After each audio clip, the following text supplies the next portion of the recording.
Hello guys, ടി.കെ.ഡി ബ്ലോഗിൻ്റെ പുതിയൊരു വീഡിയോയിലേക്ക് എല്ലാവർക്കും സ്വാഗതം. കൊട്ടാരക്കര ശ്രീ മഹാഗണപതി ക്ഷേത്രത്തിൽ ഇന്ന് ദിലീപേട്ടൻ വന്നിട്ടുണ്ട്.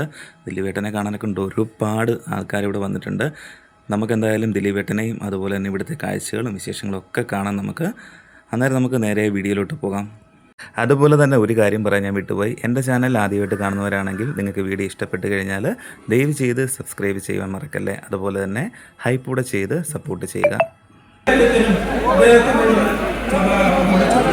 ന്യായമായ കാര്യങ്ങൾക്ക് അകപഴിഞ്ഞ് അതിൽ സഹകരിക്കുകയും ചെയ്യുന്ന വ്യക്തിയാണ് ശ്രീകുമാർ. ഇന്ന് നമ്മുടെ ഈ യോഗത്തിലെ പ്രധാനമായിട്ടുള്ള ഈ സാംസ്കാരിക സമ്മേളനത്തിലെ പ്രധാനപ്പെട്ട ഒരു കാര്യം എന്ന് പറയുന്നത് ഇവിടെ കഥകളി പിറന്ന മണ്ണാണ് ഈ കൊട്ടാരക്കര. ഈ കൊട്ടാരക്കരയിൽ നിന്നാണ് കൊട്ടാരക്കര ദുർഗുരാനാണ് ഈ കഥകളിയുടെ ഉപജ്ഞാതാവ്. അങ്ങനെ അദ്ദേഹത്തിന്റെ ഈ ഗണപതി ക്ഷേത്രത്തിന്റെ ആ കുളത്തില് ആയിരുന്നു ഈ കഥകളിയുടെ വേഷങ്ങൾ ഓരോന്നും, കത്തിയും നിരുത്തും താടിയും ആ കഥകളി വേഷങ്ങളൊക്കെ മഹാരാജാവിന് ഇവിടെ കൊട്ടാരക്കര തമ്പുരാന് തെളിഞ്ഞ് കാണാൻ സാധിച്ചതും അതിന്റെ അടിസ്ഥാനത്തിലാണ് കൊട്ടാരക്കര തമ്പുരാൻ കഥകളി ചിട്ടപ്പെടുത്തിയത്.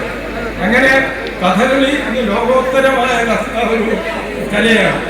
ആ കലയ്ക്ക് അതിയുടെ ഉപജ്ഞാതാവായിട്ടുള്ള കൊട്ടാരക്കര തമ്പുരാൻ വാണ ഈ സ്ഥലത്ത് ഈ കൊട്ടാരക്കര മഹാഗണപതി ക്ഷേത്രത്തിന് മുന്നിലുള്ള ആ കുളത്തില് കഥകളി പറഞ്ഞ ഈ പുരാതനമായ ഈ മണ്ണില് ഇന്ന് ഞാൻ ഉപദേശ സമിതിയായിരുന്ന ഞങ്ങളുടെ കമ്മിറ്റി നിലവിലുന്ന കാലത്ത് വളരെ യാദൃച്ഛികമായിട്ട് ഒരു ഭക്തൻ സമീപിച്ചു.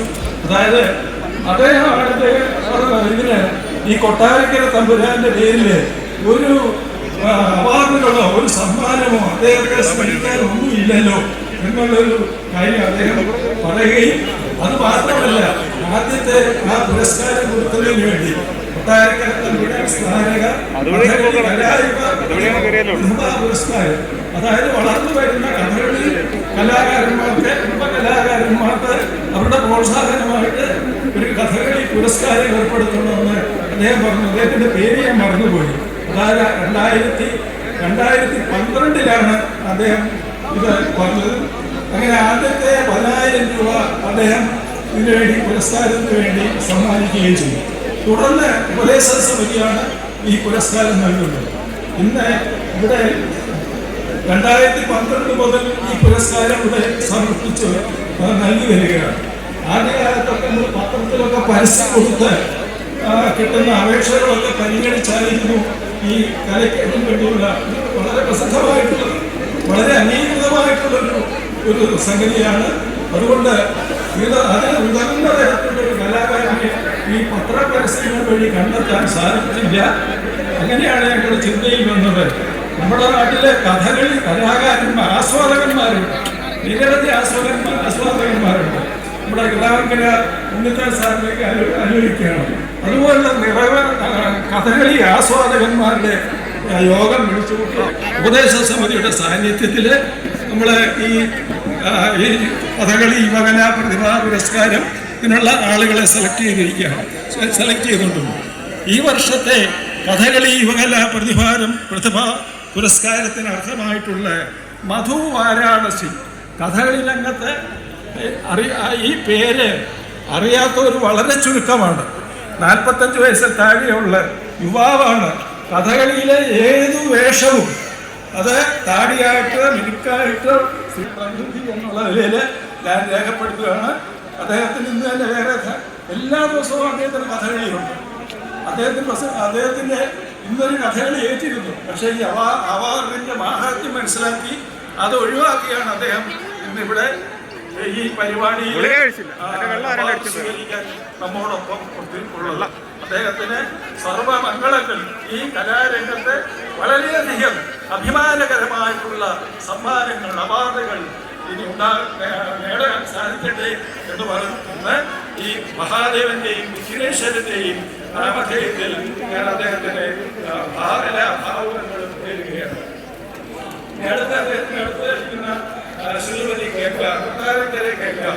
ഇവിടെ കൊട്ടാരക്കരയിലെ 2 സഹോദരിമാരായിരുന്നു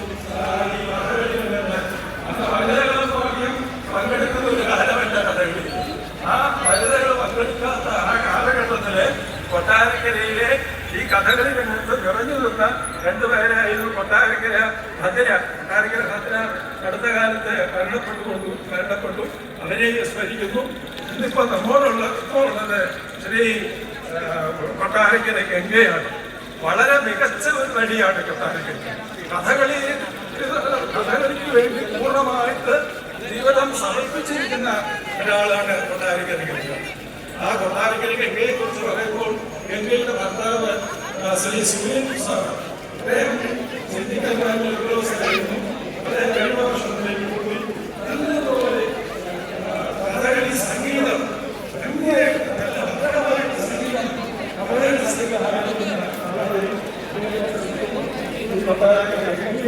എല്ലാവിധത്തിലുള്ള ഭാവങ്ങളും ഭഗവാൻ നൽകട്ടെ എന്ന് ആശംസിക്കുന്നു. ഇന്നിവിടെ ഈ നമ്മുടെ പ്രിയപ്പെട്ട അജിത് കുമാർ ഒരു കാര്യം പറഞ്ഞു. കൊട്ടാരക്കരയിൽ നമുക്കൊരു ആൾക്കാർ വന്നാൽ പ്രത്യേകങ്ങളിലെ നാടിൻ്റെ നാനാഭാവങ്ങളിൽ നിന്നും വന്ന ഭക്തന്മാർക്ക് വേണ്ട രീതിയിലുള്ള സൗകര്യം കൊടുക്കാനുള്ള സ്ഥലം നമുക്കില്ല. ആ സ്ഥലത്തിൻ്റെ അതൊരു വളരെ പ്രധാനമായിട്ടുള്ളൊരു കാര്യമാണ്. പക്ഷേ ഇത് നമ്മൾ ഓർമ്മിക്കണം, നമ്മളെ ഭക്തജനങ്ങളുടെ മുന്നിലല്ലാതെ, ഹിന്ദുക്കളുടെ മുന്നിലല്ലാതെ വേറെ എവിടെ പറയാൻ സാധിക്കും? ഇന്ന് നമ്മുടെ ഗ്രാമക്ഷേത്രത്തിന്റെ മുന്നിലുള്ള ആ ആൾക്കാരുടെ തെരുവുമാർക്കുള്ള സ്ഥലം അത് നമ്മുടെ മുനിസിപ്പാലിറ്റി അത് അവരുടെ കയ്യിലാണെന്ന് പറഞ്ഞ് കൈവശം വെച്ചിരിക്കുകയാണ്. ശരിക്കും അത് അങ്ങനെയല്ല. ആ സ്ഥലം തീർച്ചയായും അതിൻ്റെ വില്ലേജ് ഓഫീസിലും താലൂക്ക് ഓഫീസിലൊക്കെ അതിൻ്റെ അടിസ്ഥാന രേഖകളുണ്ട്. സെറ്റിൽമെൻറ്റ് രജിസ്റ്ററുണ്ട്. ആ സെറ്റിൽമെൻറ്റ് രജിസ്റ്ററിൽ ഈ ഭൂമി ഗണപതിയുടെ മഹാദേവന്റെ ഭൂമി സങ്കേതം എന്ന കെട്ടിട സങ്കേതം